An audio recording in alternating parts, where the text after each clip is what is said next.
back again after what might be the final Imola Grand Prix weekend that we see on the F1 calendar for a while. And if it was, that would be an absolutely brilliant way to go out. It was absolutely fantastic. Max Verstappen wins for the second time this season after an absolutely brilliant overtake on lap 1 over Oscar Piastri. We'll definitely be talking about that today. And we'll also be getting onto a little bit of a Monaco preview. But first, let's start off with Imola. I'm once again joined by Nicolas. Nicolas, how you doing, bro? Thanks for having me. Yeah, what a race! A lot of bones to pick through here. So let's get into it. Yeah, a lot of bones to pick through. Let's start off with the title battle because Max Verstappen wins again. He becomes the second person to win multiple races this season alongside Oscar Piastri. Stops Oscar Piastri from winning 4 straight. Fun fact, there's only 3 drivers on the current grid that have managed to win 4 straight at some point in their career. Oscar Piastri could have become the 4th with Alonso, Hamilton and Verstappen. But he'll have to do that another time if he is to do that. Max Verstappen, I mean, absolutely fantastic. I knew he was going to be aggressive into corner 1. And then after the VSC, and if it wasn't for the final safety car, he was on course for the largest gap to second place victory, where he was 18 seconds ahead. It would have been the biggest win this season so far. It's amazing. First off, let's start off with that turn 2 technically, overtake. I was absolutely shocked that despite George Russell having the better getaway than Verstappen, I was still shocked that Oscar Piastri diverted all his attention to George Russell. Yeah, no, absolutely. I was surprised that Verstappen made it through that corner in one piece. I think, like you said, I think Piastri was more preoccupied with Russell, who had by far the best start out of everyone. And by the way, behind him, Alonso had a heck of a start as well. He completely had Norris, but both cars on the inside just kind of had nowhere to go. They were completely boxed in, so they couldn't make any moves stick. Yeah, Verstappen was way back, but because he broke later than normal, and Piastri, I think, breaks earlier than normal, that kind of that effect kind of saw Verstappen just catapulting past Piastri, and then Piastri gave him the room because I think he was more than alongside already at that point, so he kind of had to. It wasn't like Saudi at all, where it was kind of desperation from Verstappen trying to hang it around the outside. It was genuinely a brilliant move. We've seen Verstappen overcommitting sometimes. This wasn't one of them. This was an amazing move by Max, and hats off to him. Hats off. Like, it's the first race, because it happened twice, that I've seen Piastri just being thoroughly out-dueled, shall we say, in a one-on-one. Yeah, I think he was completely caught napping. I think he must have seen Verstappen very far behind him and just thought there's no way he's going to make a move in there. You know, if he gets it wrong, it's the gravel and he's losing so many places. But the thing is, Max Verstappen did not get it wrong. And then once he was in front, he managed the race absolutely perfectly. He now makes the gap to Piastri. Was it 22 points? Lando Norris is now just 13 points behind his teammates after Lando had a very good recovery job after what was another poor qualifying session. I think it's very interesting because Andrea Stella said it. He said the one thing about Piastri that he's actually improved this season is he's become a quicker driver. And because last season we saw that he was struggling in qualifying. But Lando Norris has spoken after qualifying this last weekend and said that qualifying used to be his strength and it now seems to be his weakness.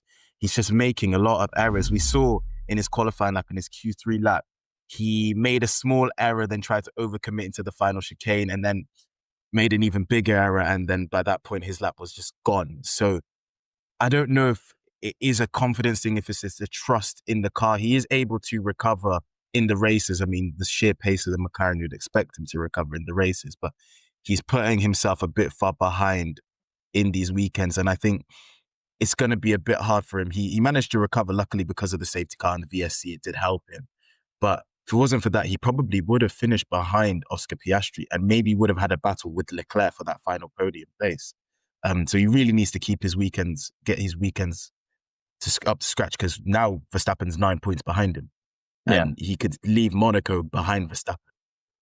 Yeah, absolutely. Well, Monaco, I don't know, because it does seem like McLaren is by far and away the favorite there. But let's put a pin in that for now. But Norris had the better had the better strategy there, as well as having way better pit stops. I think Piastri had like a 3.6 and a 3.2 pit stop, which in that alone he lost like 2 or 3 seconds to Lando. No, but it's an odd one with Lando because he did flag at the start of the year that he lost all confidence in the car. But then I think it was in Saudi or in Bahrain where he said that he was kind of finding it again, and he was like on the same wavelength as the car again and started to qualify better. And then he has another one of these sessions where he's just not good enough. And I mean, we've said it before, but remember last year he absolutely beat the brakes off Piastri in qualifying. I think it was 20-4 eventually, and now he's behind Piastri, I believe, in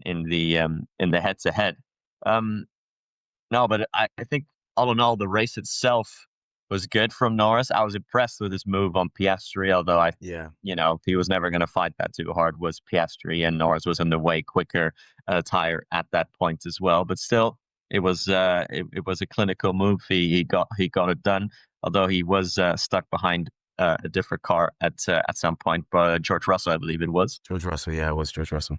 Yeah, it was George Russell. George went hard on him as well. It was good defending by George. Yeah. No, good defending. It was a great move, by the way, from Lando when he eventually did get past Russell. Yeah. So again, like Miami, I was impressed with his drive on the Sunday, Lando, but he just gave himself too much to do, basically. And it's what I've said before with Lando. Like, a lot of things have to go right for him to have a good result, and only one little thing needs to go wrong for him to have a bad weekend. And that's just kind of sets himself up for failure a little bit that way, I think.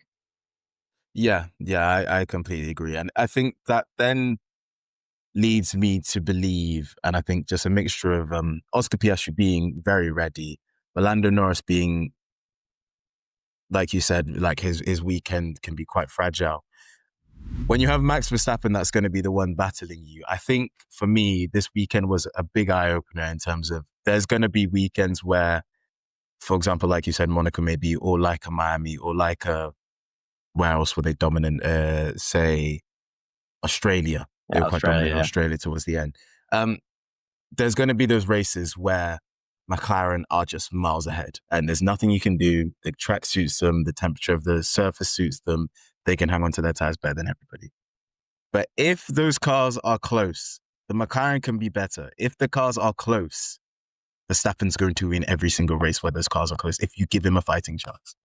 And he's proven that again this weekend, because the Red Bull, I mean, Yuki's recovery drive showed that the Red Bull was very good this weekend. Like, it maybe was quicker. I'm not entirely sure if it was entirely quicker or if Verstappen made it look that much quicker, but I think you can argue that it probably was quicker. But if they are quicker, or if they are just a tiny bit behind the McLaren, he seems like he is going to get the result for Red Bull and they are going to win that race. And when it comes down to that, I think the McLaren drivers, if they do want to be able to battle with Verstappen and if they want to win the championship, they are going to have to win some of these closer races where the performance is closer. And unfortunately, statistically, Australia was close. It wasn't close. Like, it shouldn't have been that close. It was close because they made mistakes. Australia, like, Verstappen should have finished miles behind them, but they both made mistakes. The races where they are actually very close on performance, I need to see more from the McLarens, because look, Japan, they were right there with him. Verstappen managed to win. This one, Verstappen's absolutely destroyed them. So yeah, I just need to see more of that. You need to see more of that. And it'll be curious as well to see if, the big question now with Red Bull, because obviously they've been saying from the start that Imola, like for many teams, Imola was the big sort of inflection point. This is where we'll have our first upgrade package. But we don't really know how much of this was the upgrade package and how much of this was just Imola suiting the Red Bull really, really well, which it does. But both teams, like both McLaren and Red Bull themselves, seemed surprised by the result afterwards. Even Christian Horner said he wasn't expecting them to do as well as they did, and Andrea Stella was full of compliments for Red Bull as well. I think McLaren are loving the fact as well that, they've been beaten on pace, so everyone can stop saying how dominant their car is, even though it is. But the thing Verstappen did say about the car is that the setup is a lot better now, that it is a lot less nervous for him. He has to do a lot less correcting, especially while exiting the corners, which is where they had their biggest losses in terms of tire management, especially because obviously oversteer at the exit of corners is going to burn up those rear tires, especially. So if that can carry over, maybe it's game on at Monaco, although I really doubt it because low speed corners and traction is where McLaren excel. And yeah, Monaco is lowspeedcorners.com. It's only low speed corners. So yeah, I'd be massively surprised if we see anything but a McLaren 1-2 there. Yeah, no, same. But I think the thing is with the Red Bull upgrades, I think Monaco is always a weird one for upgrades, isn't it? It's like I remember when the Mercedes kind of they got rid of the 0 side pods at Monaco, and then everyone was like, "Oh, have these upgrades worked?" But Monaco, you can never really trust Monaco as a reading on your car because it's such a specific circuit. So if you brought upgrades to Monaco, you can never really tell if they've worked at Monaco because Monaco's so specific. So we'll then have to wait till Spain, which then has the technical directive, which we spoke about last week, coming in. So that's a whole other gist of things to kind of take with. But just one quick thing on McLaren wanting to be proved that their car's not like absolutely incredibly dominant. Imagine being an engineer. You've done your life's work helping make this absolutely amazing car. And you've got your drivers that are driving the car. Like, no, it's not that good. Like, yeah, bro, it's actually I put my heart and mid. soul into making that car. And you're like, no, it's not That's that a great good. point. I haven't thought about that. Yeah, they must go to Woking and just their engineers looking at them like, mate, what's this about? We're giving you an absolute rocket ship here. You're telling us it's mid. They're literally so happy with what they've done, and they're just no. Give your engineer some credit, at least for one. Sometimes I like Piastri. Piastri's been doing it. He's like, it's hard to. It's a lie if you don't say that our car's not the fastest, because it is. So yeah, shout out Piastri for that. But I just don't see what the benefit is in people thinking that your car's not as good as it is. There's no benefit to it. But a car that seems a lot better.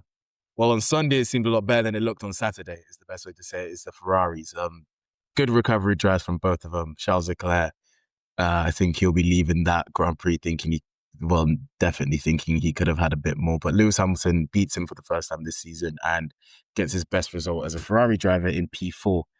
Ferrari seemed to have really significant issues with qualifying. Leclerc said it after his podium in Jeddah. He said that if he was able to qualify better, he would have had a chance at battling for the win. And this weekend, there was times where Leclerc was the quickest driver on the grid. Very significant periods of time where he was quickest driver in the grid. And once again, I think they just had too much to do. Started in P11 and P12 meant that he was stuck behind Stroll in that big DRS train for a bit. He then called the stop early, which I completely get. When you're stuck in something like that, you have to do it. And unfortunately, we mixed out with the VSC and the safety car. But on the other side of the garage, those VSC and safety cars helped Lewis, and he capitalized. As you know, you make your own luck. So both of them end up coming in P4 and P6. And I think it was a good step. Ferrari brought upgrades, and it was a good step to see that they did have the performance on the Sunday. But my God, they need to fix that Saturday pace. Yeah, they need to fix it badly. I was quite surprised after, in FP3, we kind of all collectively found out that the softs weren't quicker than the mediums on Saturday because they were on Friday. I was surprised that more teams didn't do what Aston did, which is just to run quali on the medium tire. Yeah, I mean, it cost Ferrari a Q3 appearance with both cars, and both Lance Stroll, Fernando Alonso did comfortably make it in there. Yeah, it's with Ferrari. It's a curious one because it's Leclerc and Hamilton sort of have this good cop, bad cop thing going now, where Hamilton is the good cop and Leclerc is still pretty critical of Ferrari, which is fair enough because obviously he has a lot of credit in the bank with Ferrari. Hamilton can't just go out now and start criticizing the team left and right, but it is true that both drivers said it in their own way that, you can say that if we qualify better, we would fight for wins. But qualifying is more important than ever now. If you don't qualify well, it's not like, back in the 2017, 2018 days where Hamilton would have the grid penalty and then recover from P17 to P2 or even win sometimes. That is not possible with the current state of affairs in F1. So if you don't qualify well, you're not going to finish well. So that is it, really. Their race pace was really good, and again, I was quite impressed with Hamilton. I think he's coming along pretty nicely now at Ferrari, but it starts and ends with that qualifying. I mean, more than ever at Monaco, obviously. But Yeah. if they don't sort out their one lap pace, then it's it's a non-starter basically. But to stay positive, signs of life from Ferrari. The race pace was one of the best out of all teams. So signs of life there, Maranello. Yeah, I mean, I think the issue is last season, Ferrari had the kind of similar issue. They were a lot quicker in the Grand Prix than they were in qualifying. The difference was last season, you could say that Ferrari was slower in qualifying than in the race. This season, it seems that Ferrari are just slow in qualifying. Like you have the race pace, you are slow, not slower, you're just slow. And they're so far behind. You watch some of Leclerc's laps. I've said this multiple times, like his Miami lap.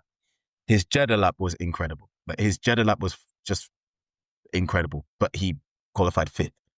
And it's like, he came out and he was like, I've just done one of my best laps. And I look at the time and I'm like, wow, what do I do? Or like the Miami one was incredible.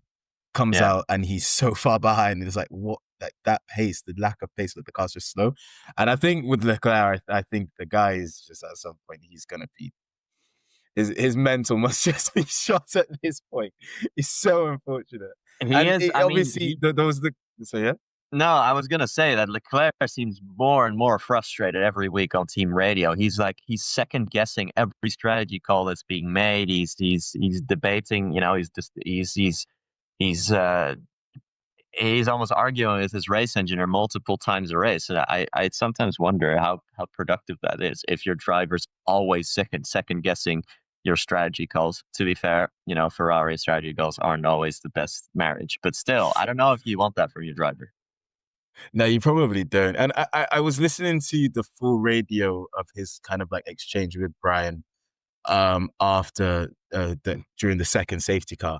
And it was a bit of a mix up because so he asks as soon as the safety car is called out, he's annoyed because obviously it kind of made him a sitting duck. But he's like, what's Lewis doing? He asks instantly, what's Lewis doing? Brian tells him Lewis is not pitting. Lewis doesn't want to pit. He goes, okay, we're getting softs. We're getting softs. And then Brian says, confirm softs. You want softs? Leclerc says, yes. And then they get to the pits. He's been told Lewis is not pitting. Lewis goes into the pits. And he goes, what is Lewis doing? And then he goes, I'm not waiting behind him. And then he couldn't pit, which left him a sitting duck. And then he didn't get off his old hards. So then that ended up losing him quite a few more places. But by that point, he was caught up with the safety car pack and there was no chance for him to pit the second time. So it kind of left him a sitting duck, which was unfortunate. But I think that, again, that is almost that kind of communication across garages, because if he knew that Lewis was pitting, he could have dropped back, made a big enough gap to allow him to double stack. But because he didn't know that and he was told Lewis is not pitting, he was right behind Lewis. It was the gap was, by that point, Leclerc had got him down. He was by like a second behind Lewis. He was going to be battling him soon. That pretty much screwed him over. Wow, I didn't know that. Yeah, no, that is another episode of bad Ferrari communication. Then no, that is pretty serious. Now we did hear, of course, on the broadcast, we did hear that radio exchange between Leclerc and his engineer about going on softs, and the engineer telling him that we wouldn't make it until the end on the softs, etc. But I didn't know that part. That's interesting. Yeah, I think that was the lap after. So they had an extra lap because Albon pitted on the second lap, actually. So Lewis pitted on the first lap of the safety car, and then there was an extra lap before they caught up with the safety car queue. So then Leclerc, they had the longer dialogue about it. Leclerc asked for the softs, and then they started saying, you wouldn't make it to the end on the softs. But the safety car ended up staying out so longer than they expected. I think he could have gone on the mediums or the easily. softs. The softs would have been tough because, I mean, we saw in qualifying, they were barely lasting like a lap. But the used mediums, maybe he could have done something with it. But at the end of the day, he was still sick then. I think used mediums versus new hards with Albon and Hamilton, he probably would have been a sitting duck anyway. Yeah, Yeah. would have been tough. By the way, the penalty for Leclerc, or the non-penalty for Leclerc, but the investigation and then have to give the place that. I mean, maybe I'm a bit old school, but for me, that's just, I don't know. For me, that's just hard racing, but that's never a I penalty. agree. Sure. I agree so much. I genuinely, I was thinking this. Okay, Schumacher or Montoya at Imola. Similar, pushed in one. Verstappen, that exact same corner with Hamilton. Yeah. In 2021. The exact same corner, the exact same thing. Why would Leclerc need... And then I think it's just a genuine issue. Set me up here, sorry. It's a genuine issue with the racing rules. So, like, then you go to Kota, Verstappen and Norris. Obviously, Verstappen's cleared. Norris gets past him. Norris gets a penalty. Bottas and George Russell at Kota. Russell's on the inside. Russell pushes Bottas off. Russell gets a penalty. There is so many different instances of this thing that they need to make these rulings clear, because I think no one really knows what. Everybody has different opinions on what is and what isn't. It's not clear cut. So it's so hard to police and so hard to govern. Ferrari just had to give that place back out of fear that they might get a penalty. They didn't know whether or not they would, because it's unclear. It was just pure fear. So I think that's something that really, really needs to... We can't have to guess every single overtake whether or not it's a penalty or not. I think it's annoying and it's ruining racing. That was hard racing. Any driver you talk to will say, if I'm on the inside and you're trying to overtake me, I am going to run you wide. Yeah, no, absolutely. There's that. They will just say that. I heard George Russell say it a couple of weeks ago. Like, it's just what's going to happen. So I don't know. I think I thought that was rubbish, man. Unfortunate for Albon, but I thought it was rubbish. Yeah, but Monaco's coming up. I can't see it being a good weekend for Ferrari. All season they've struggled in slow speed, which used to be quite a strength of theirs last season, which is unfortunate. So I think it's going to be difficult for them. Like you said, I think the McLarens are going to be very good there. But Monaco is the first time we're going to have the double stop. We'll see how that improves stuff. And also, we have the same range of tires that we used at Imola. So we have the softest range of tires with the C6. So obviously, Monaco is very low on tire wear, but we'll see just how quickly that soft is degrade and how useful the medium is, because last season's medium is going to be the hard, and they only ran that for one lap, didn't they? Because then they just went on the hard, which is not going to be in use anymore this weekend. And potentially rain. Oh, wow. I haven't looked at the... That's going to be interesting. There's a serious threat of rain for Sunday, so that should throw a nice little spanner in the works. The ultimate equalizer. Yeah, but I'm like, I'd be so disappointed if someone doesn't do the stop on lap 1 and lap 2 strat. If someone just doesn't try it, if you're P20 or something, just try it. That'd be so cool. You just want to see, F1 is all about margins and marginal gains. Just try it. Just see what happens. Bortoleto is going to finish P19 anyway. There's like so little to lose for some of these teams. So I just try and pit on lap 1 and lap 2 and do 68 laps or something like that. It's always around 70 laps. Do all of those on the hard. Get behind in the line in the train. Overtake everyone and they stop. See if it works. I'm just so curious if that would actually work. I'm sure that every team is already running sims, but I just want to see it. I would love to see that. I think the thing is, one, kick Sauber, do it, get the Brazilian Kings on points, because you actually could. But two, if someone was to do that, that would force the FIA to change the ruling the next season, because when they put that kind of that factor into it, I was really surprised they didn't put it's a difficult one to kind of police, but like, if there is no damage to your car, there is a minimum or maximum kind of tire thingy, like delta that amount of laps stint that you have to do before going on to the next tire. Because if I'm starting 20th, I'm doing that. Or if, say, I have my drive starting 19th to 20th, one of you's pitting lap 1, the other's pitting lap 2, the other's pitting lap 3, the other's pitting lap 4. You can That's do what that. I would do. You can game that easily. You know, you could tell him to clip his front wing somewhere, or just change the front wing, even if it's fine. Just make it a Yeah. longer stop. That bit doesn't matter. It's about because obviously you lose so much time if you do back-to-back pit stops. So that bit I think doesn't matter. Yeah, someone try it. Please try it. This is the type of thing that Jordan would try back in the 90s. You know, someone But needs that's the to thing. invoke the spirit of Eddie Jordan here. I really hope they do, because that would make it so fun, because you'd have someone and you lose I think people need to understand, like, you lose so much time following people in Monaco. Yeah. So much time. Like, you are having to brake so much earlier than you would if you were behind nobody. You're having to, like, you are so slow compared to those. So if you pit and you're 20 something seconds behind someone, you're going to you're going to lose that time. You're going to make up that time very quickly compared to other circuits. So I think it would be absolutely fantastic. And I do think we're going to see it. I would be surprised if we don't see it. The threat of rain would be impeccable, I assume, because, I mean, you don't have to pit in rain races technically. So that would throw the two stopper out of the window, that ruling.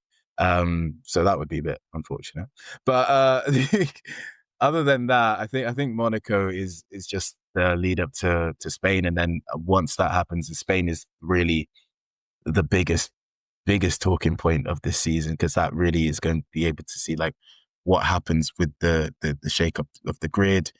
Monaco is Monaco. I hope Ferrari do bring a cool livery. If you're doing a livery, make it cool. Do something. And I think, okay, it'll be fun to see how Leclerc goes there with his, like, the curse over Hamilton at the first race for Ferrari there. Verstappen, if it rains, you know what? It's Verstappen. Like, if it rains there, I wouldn't be surprised if he gets it on the podium. And, like, some of the rookies as well, F1 cars driving around Monaco, a bit different to F2 or F3. Me, I'm going to be watching. Have you seen Rafael Câmara? Completely unrelated. Have you been seeing Rafael Câmara in F3? I have not. I mean, I've seen highlights, but I haven't seen full races. But I know who he is. Yeah. Oh my God. He is incredible. He is incredible. This is so completely unrelated. So, Rafael Câmara, for those that don't know, in F3, through 3 races, his first 3 races in F3, he has won. He has won 2 of them. So he won the first 2 races, and he's got pole in all of the races so far. Ferrari Driver Academy driver. The Been next absolutely impeccable, mate. I mean, keep Lewis there till he's ready, mate. That's what I'm saying. So I'll be interested to see how he goes. That's why it came into my head in F3 as well. That's someone that I'll actually be watching in F3. But yeah, no, you got anything else about Monaco? I mean, we've got a lot of rookies there, a lot of people who don't have F1 experience in Monaco. Those walls are awfully close. But apart from that, no. I mean, I do expect the safety car at some point, but apart from that, nothing.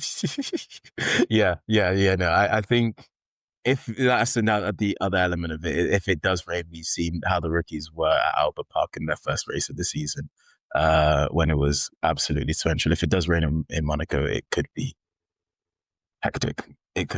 But we will be there to talk about it afterwards next week. So thank you guys for watching. Thank you guys for joining. Hopefully you enjoyed the video. If you want to see more videos, some of Nicolas's news videos that go up on our channel, subscribe and hit the bell. And if you want to see more of us as well, subscribe and hit the bell. Hopefully you've enjoyed, and see you after Monaco. Bye.